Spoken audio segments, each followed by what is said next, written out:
the teenage world, right? Well, not today. You see, today is quite different.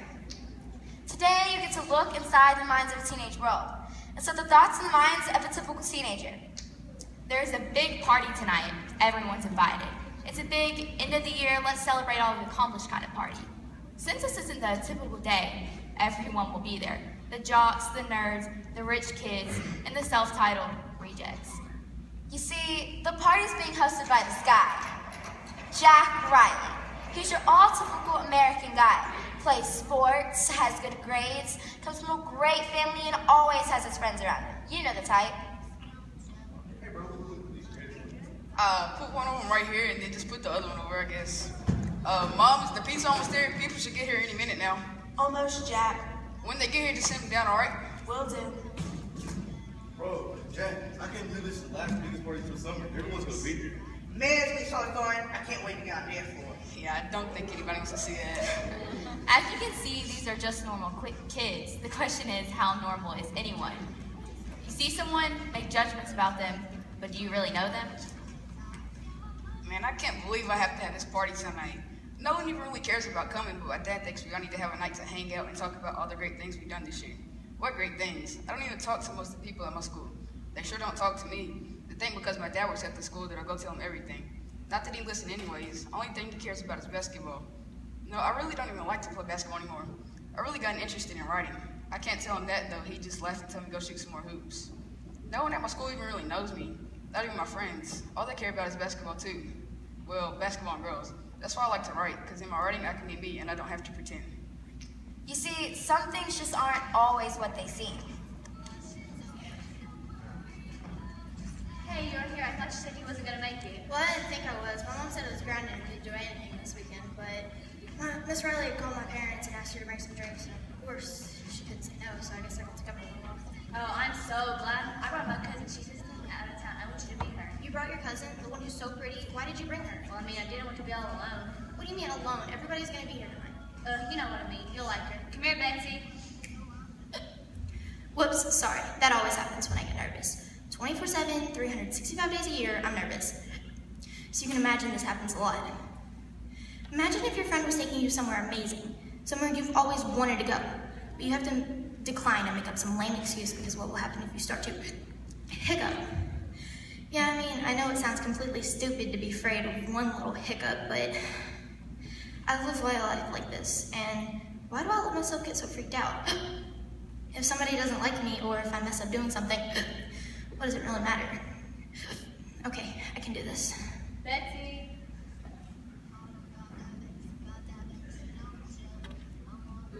Jenny, this is Betsy. Betsy, this is Jenny. Nice to meet you. As you can see, we have a lot of interesting people at this party.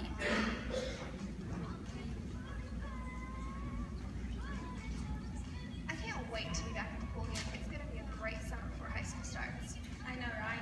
High school. I just be glad to bring all those guys. The guys in our classroom are so immature. I know, Jack is alright, but all he thinks about is basketball. I'd be more interested, but it's just sports, sports, sports. I know exactly what you mean. You know, it'll be so much fun going to high school and seeing all those guys. Oh my gosh. Look who just walked in. Do you think she's so perfect? I guess she decided to come hang around us commoners. I bet the Rileys called her parents. I think they called everyone's parents. I wish I just forgotten her. She doesn't belong here. I love those shoes she's wearing. They're super cute. I just get so sick of her. She acts like she's perfect, and she's definitely not. She's just so stuck up. I know, right?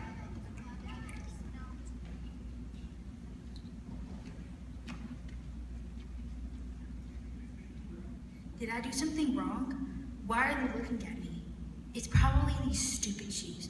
I knew I should have never worn them. You see that girl over there, Sarah? She and I used to be friends. I don't think she remembers me now, but we used to be best friends. Seriously, my very best friend. We would laugh all night long and have so much fun. And then my dad left us, and well, we had to move, and everything just changed after that. I mean, I changed after that. I'm just gonna leave. I don't even know why I came in the first place. There's a little more to the story that I'd like you to see. Why do they always treat her that way? Why am I always a part of it? I'm I'm just so sick of them calling her those names and harsh words. It's just so mean. You know, I'm just afraid if I befriend her, I'll have to face what they would say about me. I can see the hurt in her face. How can they not see it too? Should I say something to them? Should I say something to her? What's wrong with me? Everything is not always as it seems. I'm so confused. Confused about everything. My life, what my parents think about me, what my friends think about me. Grace told me the other day that Sarah was talking about me. I hate when people talk about other people. Like they don't have anything else better to do. I mean, I talk about some people, but only that they deserve it. I never talk about my friend. I don't want to have to change for anybody. I just want to know what people think about me, and that's all. Interesting, isn't it? The teenage world. You know that girl that was just here? Her name is Faith. We used to be best friends in elementary school. Her dad got a new job or something and we never really hung out after that. I remember this one time we hung out at my house and we stayed up till 4 o'clock in the morning pretending like we were in a band. We wrote all these songs. They were so terrible. We were so lame. I love doing stupid stuff like that. I still do. I would love to know why she thinks she's so much better than me now. I guess because I was so lame back then. I miss those days. I still love doing stupid stuff like that. Just don't tell anyone, okay? As a teenager, we all think we know what everyone is thinking, but we really don't. It's kind of sad if you think about it. Let's see what's going on over here. Hey, Jack, I finished your homework. Hey, keep it down, but thanks, I appreciate it. You got any more you need me to do? Shh, man, seriously, don't get me in trouble. Hey, dude, you trying to talk to me, Story? That's not nice. Hey, shut up, George. Yeah, I can ignore it. Yo, stop it. George is pretty cool. Oh, yeah. I'm awesome. I can't believe you invited me to the party, bro. It's not like I wanted to. My parents made me invite everybody. It's basically their party. So you mean I didn't have to do your homework to invitation? I was invited just because. Would you shut up about the homework, man? I knew I should have never asked you to do it. I was just so overwhelmed with the game, and I had this thing to do. Hey, you keep it. I'll just do it myself. That's okay, buddy. I'll always help you if you need it. Thanks. I appreciate it. Did you know the chemical symbol for potassium is K? Wait. Oh, I forgot my inhaler. Sorry. I can't get too excited when my asthma starts acting up. Really? This is the first party I've ever been to, because I usually don't get invited to anything. But one time, I met this guy, Jack, where I go for lunch. I go to this one bathroom, because no one's usually in there, and I find a more peaceful lunchtime in there by myself. But anyways, I see him in there, and I was afraid he's going to be super mean to me. But actually, he is super nice, especially when his friends aren't around. You gonna know how he knew he was nice right away? I told him a joke. I said, these two people at a restaurant, and the waiter walked by and said, what would you like to drink? The first guy said H2O. The second guy said H2O2. Get it? H2O2? That's hydrogen peroxide. He ended up taking a sip and died. But I don't think his friends really want me here. But I got an invitation in my locker from Jack, so I decided to come. He's really popular, and me being at his party could really raise my popularity status. I'm tired of being known as a geek, or the nerd, or McSnorty. Well, the guy gets his head shoved in the toilets. Really, I've developed coprophobia, the fear of toilets. But I think things are looking up for me. Jack's a pretty good guy. And I might even get a girlfriend through this. Who knows? But I know I made my best friend through telling a joke. Now, I'm gonna go tell one of these lovely ladies an awesome joke. Keep your fingers crossed for me. Hydrogen peroxide? Now that was funny. I'm curious though about this other guy, Paul. I wonder what's going on with him. That kid better watch out. He gets on my nerves so bad. Always talking about stuff no one cares about. Seriously, man, who cares about science? Not me. I don't have time to study for science. Not that it would matter anyway. I just can't remember that stuff. I used to get so mad because girls in my class, they'll cry over getting a B. Hey, a B? That's a little bit dumber than me. And they'll talk to their parents, and their parents get mad at them because they don't make all A's. I wish my parents cared about me that much. My mom, she only cares about her boyfriend. My dad, who knows what he is.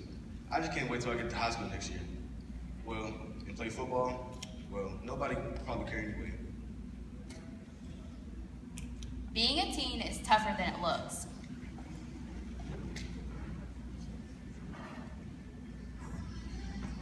Why is she mad all the time? I don't know. She didn't used to be this way. She's so anti-social. I know, right? Hey, are you in a bad mood or something? Yes, I'm in a bad mood. Sorry. Yes, I'm in a bad mood. No, I'm not okay. And am I mad at you? Yes. These questions are repeated on a daily basis. I mean, if I look angry 98% of the time, I probably am. And honestly, the people who ask me if I am angry are probably the reason why. But do you really want to know the reason why I'm angry all the time? It's because constant stress at home, stress at school, homework, girls are leaving guys on. But anyway, my mom said it's hormones. The biggest reason I'm mad is you. Well, if you need to talk, I'm here. Oh my gosh. Why does she even come to these things if she's always going to be so angry? I try to be nice, but she's always so rude. Every single day, there's legit someone mad at someone or somebody talking about somebody else. My mom tells me to avoid the drama as much as possible. Avoid the drama? Easy for her to say. I can't go anywhere at school without hearing about some sort of drama. But hey, I've always wanted to be a famous actress, so maybe all this drama will soak up and be great for my career. I am so excited to be at this party. I wish my friends weren't fighting. That's kind of annoying. But I am at Jack's party, so who cares? He's so cute. I've never seen anyone as cute as him. I'm just so excited he invited me. I couldn't believe it. I was so nervous getting ready, I almost threw up. I mean, not really, but I felt like it. I'm just not good at parties and things like this. I'm not good with boys. They make me nervous, especially Jack. He's so cute. My whole life is school. My mom says school comes first before boys. I know I need to listen to my mom and follow her rules. She's been through all this before. I just hope I get to talk to Jack before I have to leave. I have to leave around 9:30. I have ACT tutoring every Saturday morning, and my mom says I need to be rested for it. She doesn't need to be wasting her money on tutoring if I'm going to be too tired to pay attention. I just don't know what I should do. Should I stay or leave? Okay. 5 more minutes and then I'll go. Maybe Jack will ask me to dance in the next song. Did I mention he's so cute? What would you do? Stay or leave? I wonder what's going on over here. This party's so lame. I don't know why I came. I swear, I should have went to the gym instead. Actually, I got homework I can turn in Monday. Get this, the counselor at school said if I don't get my makeup turned in, I might get held back. That's so stupid. When do I have time to get all that done? I mean, I got chores around the house, then I help my dad. He's always barking orders at me. I mean, I know he loves me, he just said, well, he wanted a boy, not a girl. But he got me. I know he's doing all he can, but I don't know how to talk to him. All I want to do is relax and enjoy time with my friends. Like last week I went to my friend Joe's house. We had so much fun.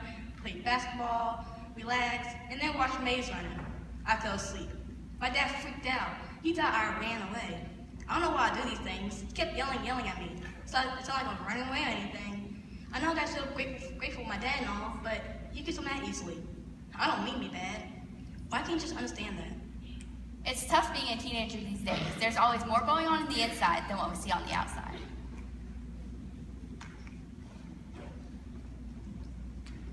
People are all the time telling me that there's no such thing as love at this age, but there definitely is for me. I just know it. I love everything about him. He's so smart, and he's so funny, and his laugh, it's so adorable.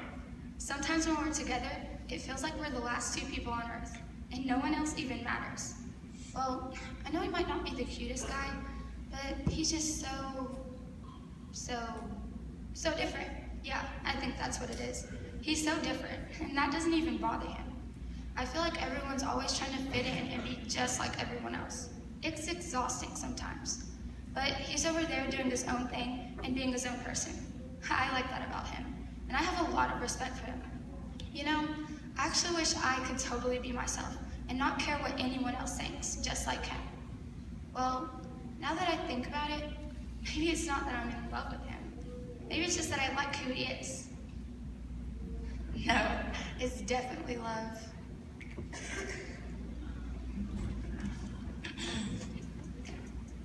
Well, the party's almost over, so I wanted to ask you a question. Do you want to dance with me? Oh my gosh, yes. I thought you never asked. Hey!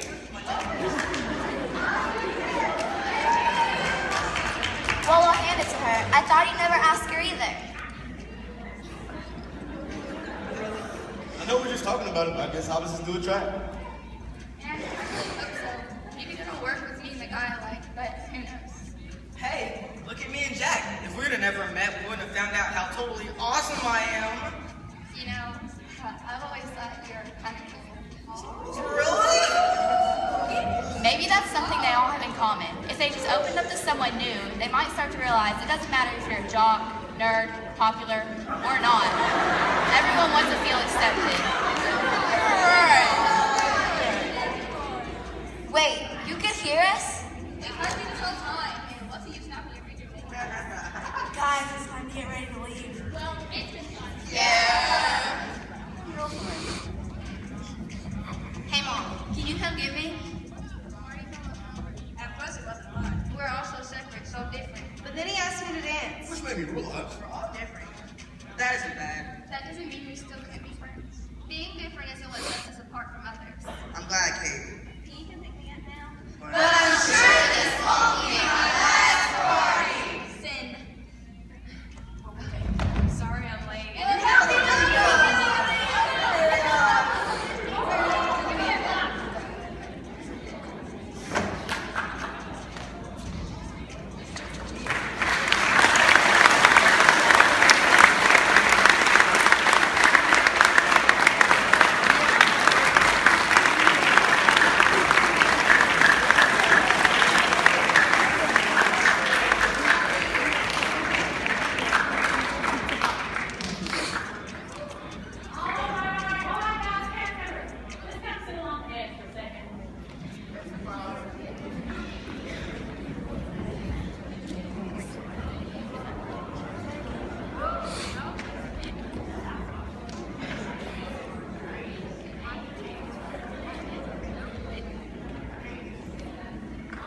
I know I'll be good. So Let me come down there real quick. that's how you know I'll sort of. Oh, the stupid phone. 17. I almost fell. That would have been really embarrassing. Okay. So that was Teenage World. So that was kind of fun. Okay, so I do want to say, I want to say again, that they wrote every word. Now, the ending was, yeah, I was going to say, what do y'all think was the hardest part to come up with? What do you think, Trace? Is his mic still on? Okay. What was the hardest part for you? I don't know. I mean, coming up with the ending was hard because, like, we didn't really know how to close it. But I was gonna say, we spent forever trying to come up with an ending that actually would make the whole thing like come together and make sense. Do y'all remember what we talked about, like what we did to do that? We had like a little brainstorming session. Do y'all remember? yeah, and we wrote like 20 different options. Yeah, we all broke into different groups and did that kind of thing. And then, I don't know if anybody remembers this. We talked about this. You remember what we did? Man, she always is so full of words. It's crazy. We talked about this yesterday. We actually started talking about different movies that they had seen and that they had watched, and what kind of movies did that kind of thing, you know, blended that kind of stuff in. And so what movie did we come up with? Breakfast The Club. Breakfast Club, Something like that. which is got bad language and that kind of stuff, so I'm not saying you should watch it. But anyway, it's such a good movie. But it's an old '80s movie, but it's a neat thing, and that's what they kind of chose as their sort of focus. And everybody broke into different groups and wrote different endings for the play. But we actually chose Grace and Nikki's ending, I believe. Wasn't it Grace and Nikki? Grace and Amber. Okay, sorry. Were you in that group too? Were you in that group too? Okay, then no. All right, so Grace and Amber's ending. So, but everybody, we had like 5 or 6 different endings. So, do you all have any questions about the process or about the whole shebang? Anything that you have a question about? Trent's gonna come around with the mic. How, an estimation, how long did it take to write it? Oh, now she wants to talk. Hold on. It took a couple months, 5. It was right after the Christmas play. We started working on it. We started working on it right after the Christmas play. What'd you have to add? Oh, no, I didn't have that. God bless his heart. Anybody else have anything to add with that? What Skylar's trying to say is, it took a long time. There you go. A very long time. Hold on. I want that one. Well, for a while, we did procrastinate and stuff. And we really just kind of like practiced it, and what we thought it was procrastinating was really the actual letter. It was really kind of interesting because we came off doing the Christmas play. We had a couple new additions to our cast, or to our class. And then, thank God for Miss Dewey and Mr. Hayes, who we need to give a big round of applause to, because they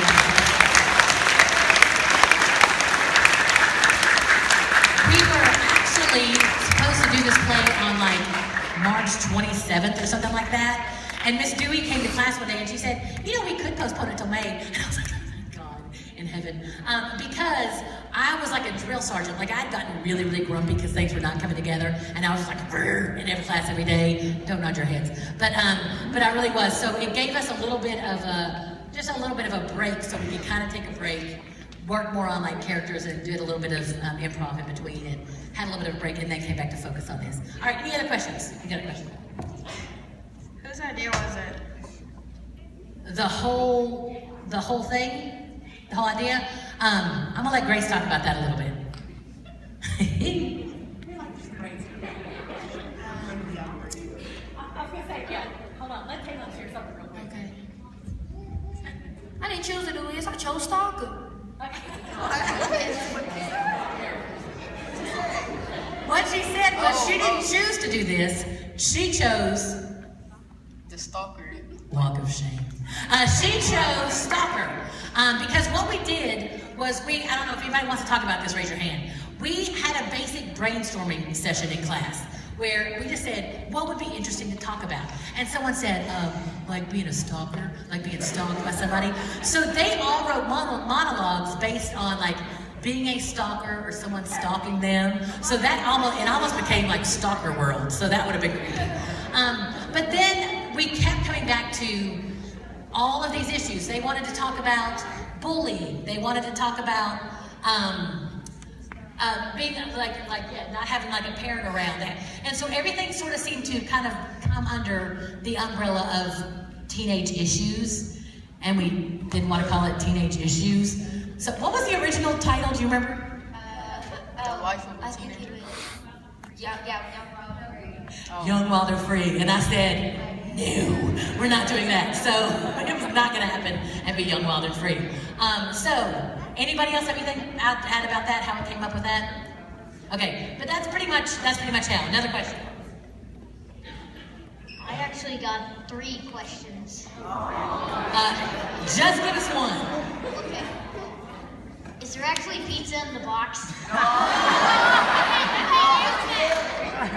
No. We ate it all. No, we didn't eat it all. I will just have to say, Little Caesars donated the box. I didn't even have to pay $1.25 for the box. So they donated it for this cause. Thank you, Little Caesars.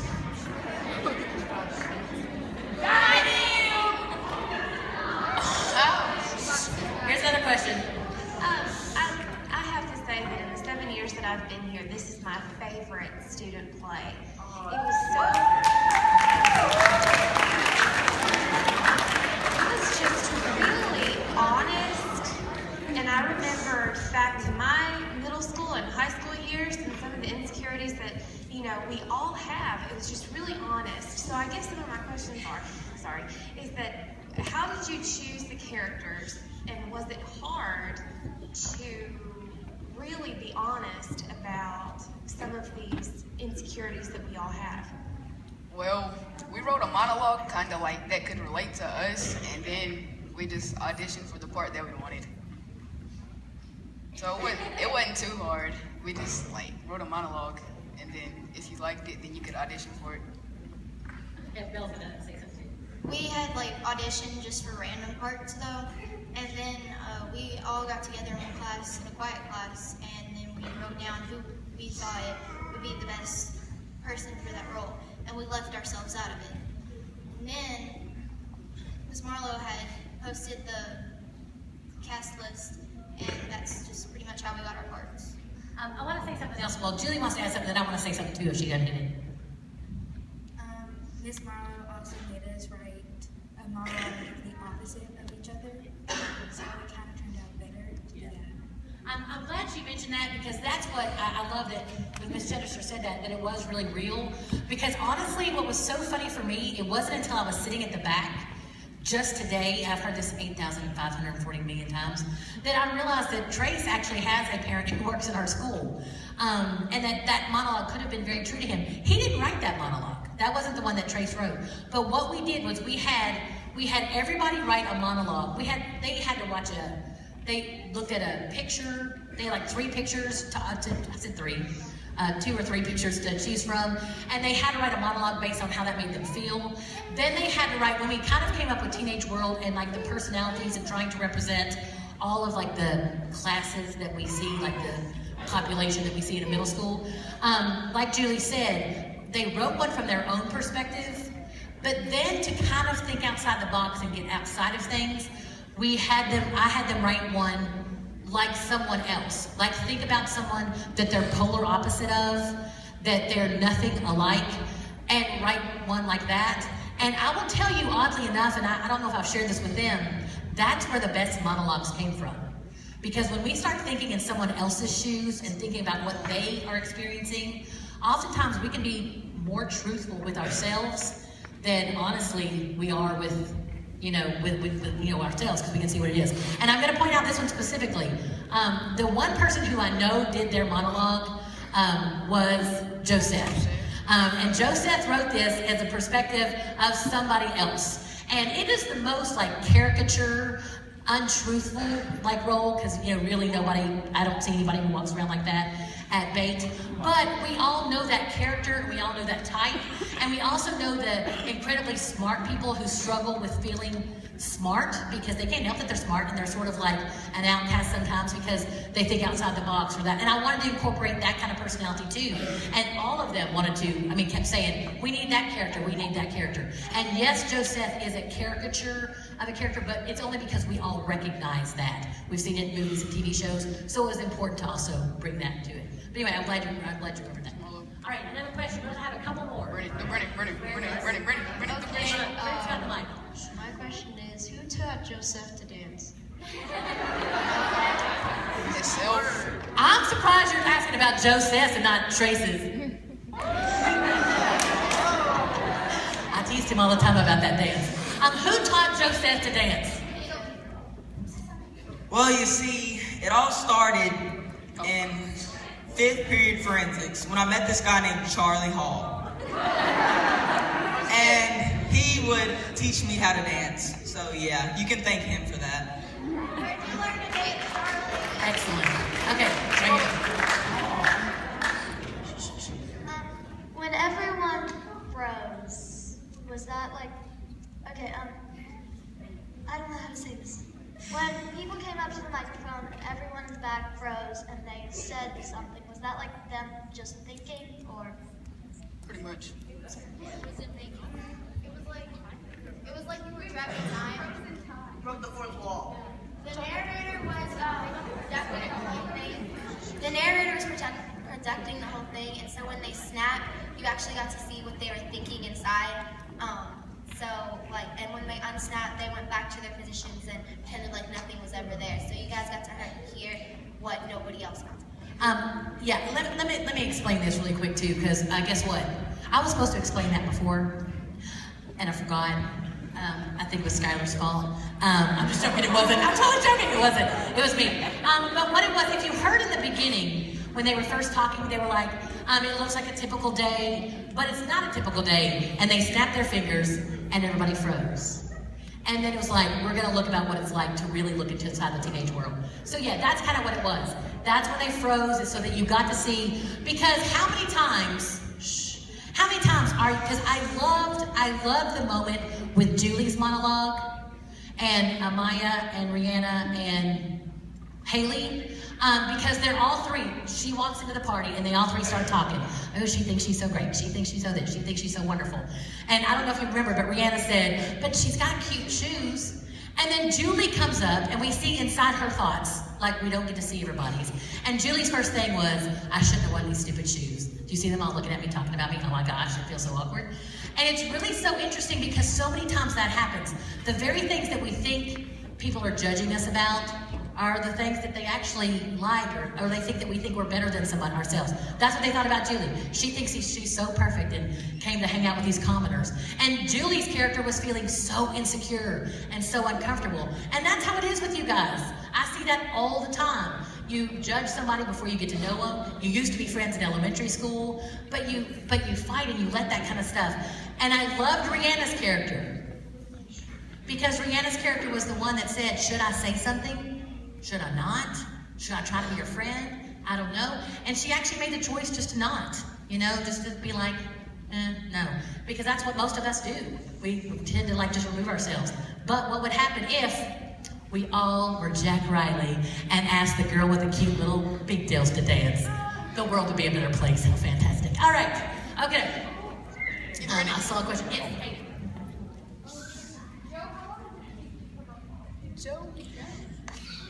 Joe Seth, how long did it take you to come up with that joke? Let's give credit where credit is due, because I know where this came from. Well, when Mr. Carney said something about a joke, I had already known a joke, but I just didn't say it. No. And so, yeah, and I will point out, Joe Seth did a fantastic job, but he did forget to say the punchline. That was cute, though. You came back and you did it. Because it's supposed he took a sip and he died. But he said, oh, yeah, it's hydrogen peroxide that he died. But it made it beautiful. Fantastic. But anyway, that was the joke, and it was cute. Did you also hear about what is the fear of toilets? Coprophobia. I searched it on the internet, what's the fear of toilets? And somebody out there is scared of toilets. George, apparently. So, but that's another part of what I want to say too, is that we did have to do some research. We couldn't just put stuff in the script and hope that it was true. We couldn't just make up a name. He actually researched and did that kind of stuff. I saw this hand up, so I got to make sure she gets a question asked. Okay. Oh gosh. My question was just when you wrote the monologues, was it anonymous, or did you guys know who wrote what? Ooh, good. Anybody want to answer that? Was it what? Okay, what she asked was this. She said, when you wrote the monologues, was it anonymous, meaning did you know who wrote the monologues, or was it private? So, all right, Jeffrey, you want to answer this? Well, it was kind of our choice. We could come forward and tell you if we wrote it, or we could keep it secret if we didn't want anyone to know, if we didn't want the credit. Because since I wanted these to be pretty vulnerable and pretty real, I did kind of give that option. You don't have to read your own. We could get somebody else to read it. But they did all break together in groups and sort of write these, or a lot of them wrote, and I will have to give credit since I'm standing here next to him. Jeffrey, honestly, wrote some of the best monologues. None of them ended up in the play. A few pieces. Because what I did, it wasn't just every monologue. Sometimes I would take pieces and parts from different monologues and blend them together.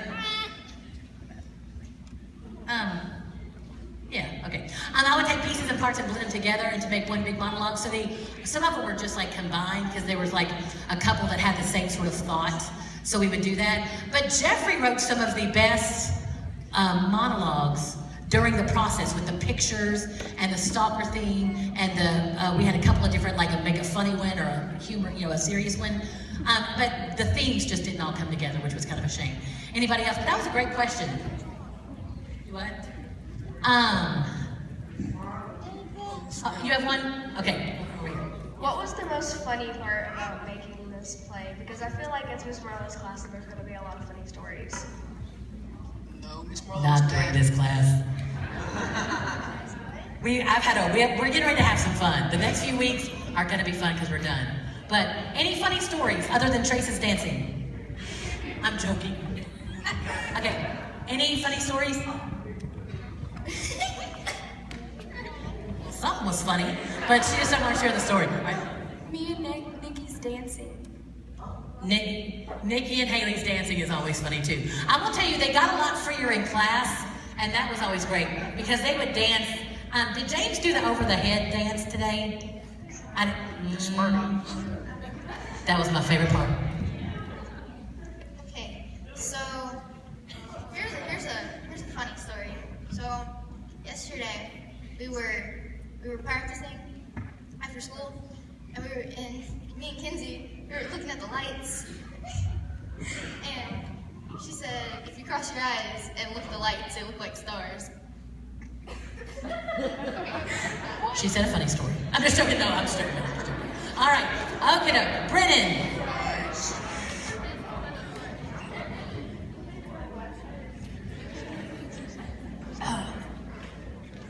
Alright, so how long did y'all practice to memorize it that good?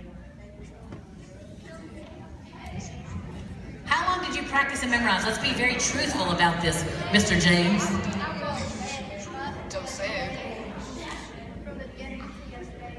I practice everywhere. I practice in the bathroom, home.